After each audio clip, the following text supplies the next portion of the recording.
Hello और खुश आमदीद एक और लेक्चर में जिसमें हम बात करेंगे कि जावास्क्रिप्ट के अंदर होइस्टिंग क्या चीज़ होती है। और ये एक ऐसा क्वेश्चन है जो कि इंटरव्यूज़ के अंदर भी आता है। तो होइस्टिंग एक ऐसा कॉन्सेप्ट है जिसके अंदर जावास्क्रिप्ट कोशिश करता है कि हम वेरिएबल्स को पहले डिक्लेयर कर दें। फॉर एग्जांपल मेरे पास एक सिचुएशन अगर आए कि मैं कहूँ फॉर एग्जांपल console.log और यहाँ पे मैं कहूँ x, ठीक है। तो हमें ये कह देगा x is not defined, but what happens कि मैं जाके अगली लाइन के अंदर बोल दूँ var x। इस केस के अंदर एरर नहीं आएगा बल्कि इस केस के अंदर अनडिफाइंड आ जाएगा। इसका रीज़न ये है कि जावास्क्रिप्ट जाता है और हर वेरिएबल को डिक्लेयर पहले ही कर देता है, जिसको हम कहते हैं होइस्टिंग। तो इवन इफ आप यहाँ पे देखोगे कि जो कोड हमने यहाँ पे लिखा है इसके अंदर x पहले इस्तेमाल हो रहा है, फिर भी एरर नहीं आ रहा क्योंकि x यहाँ पे डिफाइंड है बाद में, और इसकी वैल्यू स्टिल क्या हो जाएगी, अनडिफाइंड। अगर मैं यहाँ पे लिखूँ console.log y, अब ये एरर दे देगा क्योंकि पूरे कोड के अंदर y कहीं डिक्लेयर नहीं हुआ। तो होइस्टिंग का जो कॉन्सेप्ट है वो बेसिकली यही है कि हर वेरिएबल और फंक्शंस भी सबसे पहले टॉप पे जाके डिक्लेयर हो जाएं, लेकिन हर वो वेरिएबल जो var के साथ इस्तेमाल हो रहा हो। इस पर हम मजीद बात करेंगे। तो हर वेरिएबल या हर फंक्शन जो है वो हो सकता है। फॉर एग्जाम्पल मैं आगे जाके एक फंक्शन लिख सकता हूँ कि भाई मेरे पास एक फंक्शन है जिसका नाम है हेलो, और ये क्या करता है, ये console.log कर लेता है हेलो वर्ल्ड। अगर मेरे पास ये सिचुएशन है तो यहाँ पे जाके मैं console.log पहले कर सकता हूँ हेलो, और मैं हेलो फंक्शन को कॉल करूँगा। अगर मैं इसको कॉल करूँ तो आपको नज़र आएगा कि अभी तक ये वाई की वजह से रो रहा है, लेकिन अगर मैं इसको कमेंट आउट कर दूँ तो मेरे पास ये हेलो वर्ल्ड डॉग हो गया। इसीलिए हो गया क्योंकि हमारे पास जिस पॉइंट पे जावास्क्रिप्ट आती है तो पहले यहाँ पे आती है, फिर यहाँ पे आती है, फिर ये डिक्लेयर होता है और फिर ये फंक्शन डिक्लेयर होता है कोड के लिहाज से। लेकिन जावास्क्रिप्ट ये काम करता है कि जब वो इस लाइन पे आता है तो उस सबसे पहले ये var x भी डिक्लेयर हो चुका और ये हेलो भी डिक्लेयर हो चुका है। इसको कहते हैं होइस्टिंग। फिर जब ये यहाँ पे आता है तो कहता है अच्छा x एक वेरिएबल है जो डिक्लेयर हो चुका है, उसकी वैल्यू अनडिफाइंड है। हेलो पहले से पता है कि एक फंक्शन है, तो ठीक है उस फंक्शन को कॉल कर लेते हैं, तो फिर जावास्क्रिप्ट को ये प्रॉब्लम नहीं होती। अब इसमें एक मजे की चीज़ है, व्हाट इफ हमारे पास x इक्वल्स टू 5 हो, तब भी जवाब जो आएगा वो आएगा अनडिफाइंड। क्यों?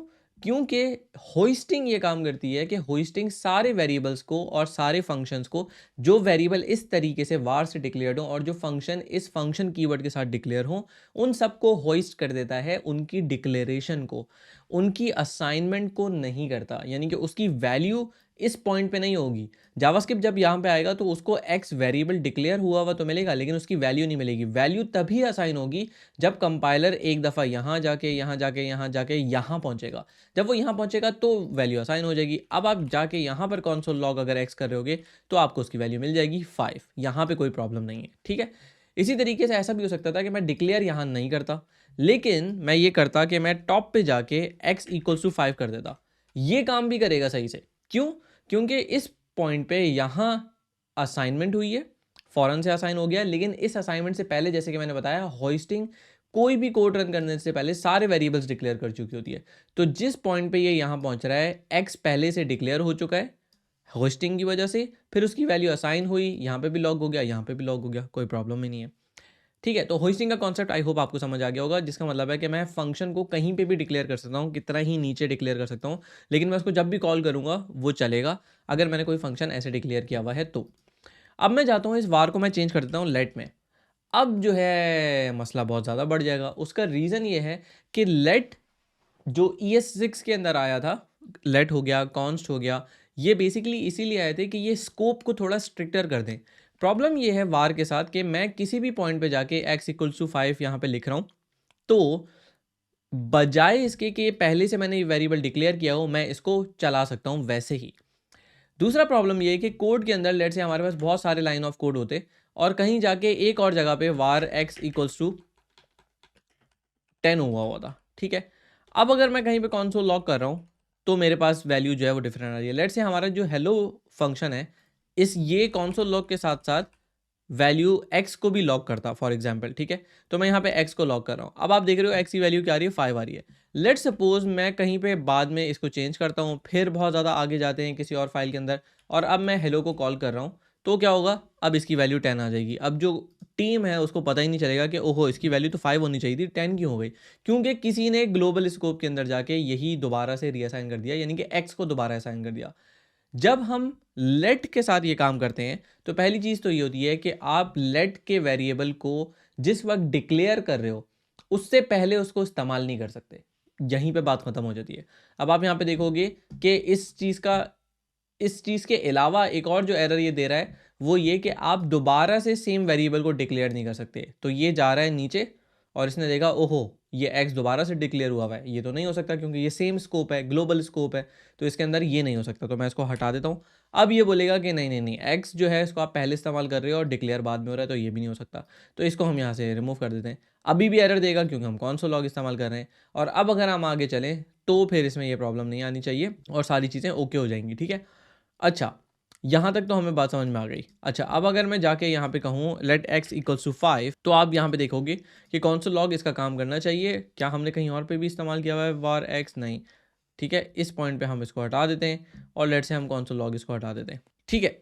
अब एक चीज़ आपको नज़र आई होगी कि अभी भी ये एरर दे रहा था। इसका रीज़न ये है कि हम यहाँ पे console log hello जब कॉल करते हैं तो ये hello में जाके x को मांग रहा है इससे पहले कि ये यहाँ पे पहुंचे। तो ये लाइन पहले एग्जीक्यूट होती है, ये अंदर चला जाता है, दोनों को चलाता है और फिर यहाँ पे आता है। तो क्योंकि x बाद में डिक्लेयर हो रहा है, हेलो पहले कॉल हो रहा है, इसलिए ये चीज़ काम नहीं करेगी, तो हमें हटाना पड़ेगा सारी चीज़ों को। अब हमें एग्जैक्टली पता है, अच्छा ये डिक्लेयर हो चुका है, console log x है, और बाद में जाके अगर मैं कहीं पे हेलो कॉल कर भी रहा हूँ, फॉर एग्जाम्पल हेलो का मेथड, तो still it's going to work, कोई मसला नहीं होगा इसके अंदर, यहाँ पे सेम चीज़ होगी, आंसर आ जाएगा। अच्छा, अब एक और चीज़, अगर ये फंक्शन हेलो फंक्शन के कीवर्ड के साथ इस्तेमाल हुआ है तो हम इसको आगे लेके चल सकते हैं। लेकिन अगर किसी ने किया हुआ है const hello equals to function, तो ये काम नहीं करेगा। क्यों? क्योंकि अब यहाँ पे भी हम क्योंकि कॉन्स्ट इस्तेमाल करें, आप इसको लेट भी बोल सकते हो, इट डजेंट मैटर, लेकिन इस तरीके से जब हम इसको लेट या कॉन्स्ट करते हैं तो उसमें भी सेम काम होगा। आप लेट वाले वेरिएबल की असाइनमेंट से पहले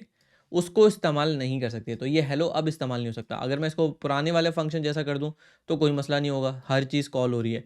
लेकिन इस न्यू मेथड के साथ हम ये मेक श्योर कर रहे हैं कि हमने जब इसको डिक्लेयर किया है उसके बाद कोई इसको चेंज ना कर सके, ठीक है। एक चीज़ तो ये समझ आ गई हमें। दूसरी चीज़ ये कि इसको मैं फंक्शन को एरो फंक्शन बना सकता हूँ जो ES6 का मेथड है। बात वही होगी, मैंने सिर्फ फंक्शन का थोड़ा सा स्टाइल चेंज कर दिया कि किस तरीके से फंक्शन को डिक्लेयर कर रहा हूँ, लेकिन मैं इसको पहले कॉल नहीं कर सकता। अब मैं बाद में जाके इसको कॉल करूँगा तो किसी को कोई मसला नहीं होगा, कोई भी प्रॉब्लम नहीं होगी। हाँ, एक और चीज़ ये है कि मैं हेलो को रीअसाइन नहीं कर सकता। मैं हेलो को दोबारा एक फंक्शन अगर देना चाहूँ तो मैं नहीं दे पाऊँगा। क्यों? अगर ख़ास तौर पे मैंने उसको कॉन्स्ट किया हुआ है, तो अगर मैं इसको कॉन्स्ट कहता हूँ तो ये बोलेगा नहीं, हेलो जो है ये आप एक दफ़ा डिफ़ाइन कर चुके हो, आप इस फंक्शन को दोबारा से असाइन नहीं कर सकते, assignment to a constant variable. लेकिन अगर मैंने इसको लेट किया हुआ है तो मैं इसको रीअसाइन कर सकता हूँ। तो जब भी हमें कॉन्स्ट चाहिए होगा, कोई कांस्टेंट चाहिए होगा जिसको हम चेंज ना कर सकें, तो हम कॉन्स्ट इस्तेमाल करते हैं। अगर किसी वेरिएबल को चेंज कर सकते होने चाहिए हम, तो हम उसके लिए लेट इस्तेमाल करते हैं। लेकिन आपको होइस्टिंग का कॉन्सेप्ट क्रिएट हो गया होगा या क्लियर हो गया होगा कि हम अगर वार से इस्तेमाल करते हैं वेरिएबल्स तो वो टॉप पे जाके होइस्ट हो जाते हैं, और उसके बाद जो है अगर उनसे पहले भी कोड उस वेरिएबल को एक्सेस कर रहा है तो चल जाएगा, और same goes with the function. तो I hope this was helpful. इस वीडियो को देखने का बहुत शुक्रिया। अगर आपने ये वीडियो आखिर तक देख लिया है तो इस पे कमेंट कीजिए कि मैं ये वीडियो आखिर तक देख चुका या देख चुकी।